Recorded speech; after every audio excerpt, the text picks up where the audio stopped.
Sharon, Daniel, Jesse, and Bridget, all of you gave very good explanations of what it is that you were to do.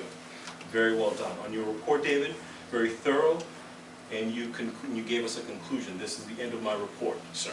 Very Army of you. I might suggest that you use a bigger form, bigger piece of paper, because I see you have very tiny columns to write a lot of information down. Make it easier for yourself, because you know you're going to be speaking off the cuff.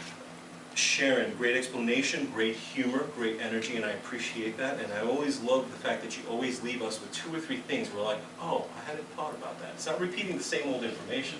It's giving us new information to really take with us and be better speakers.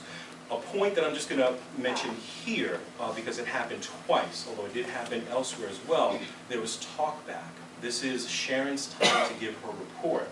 You can always follow up with her later. You can always write her a simple note. This is her time to speak.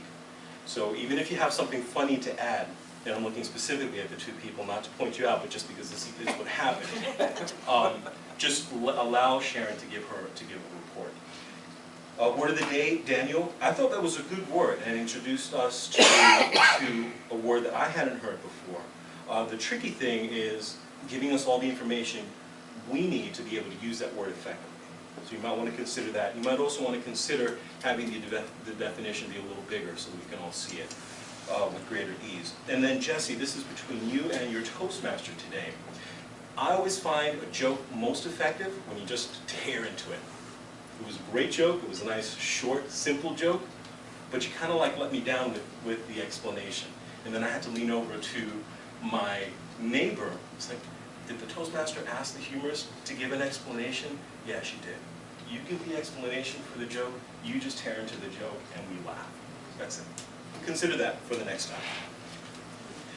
Kim, for the table topics, as table topics master, I might encourage you to take a little bit more time to organize your thoughts and actually organize what it is you're going to say, how you're going to introduce the purpose of table topics, because I think that was your weak point with this. You kind of backtracked, and then after the first table topics person, not unlike me, reminded us about the time and all that.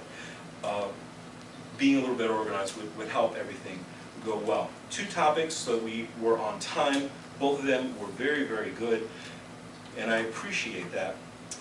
For the first table topic speaker, Kay, who is not here, I think she could have organized what she said a little better. And Carly, one of our newer members as well, did you all notice what he did? He actually, again, gave a speech. He took his 1 to 2 minutes for his table topics. He had a great humorous introduction. He had a body, lost his way in the middle there, but brought it back together and ended his table topic with a nice conclusion. So well done, very well done. And Kim, to bring back the conclusion, you kind of left us at the end of your table topic session without really saying anything, without really wrapping up your portion of the show with a bow.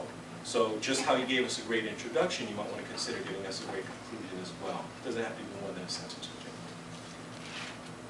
2. And last but not least, our Toastmaster, Emily.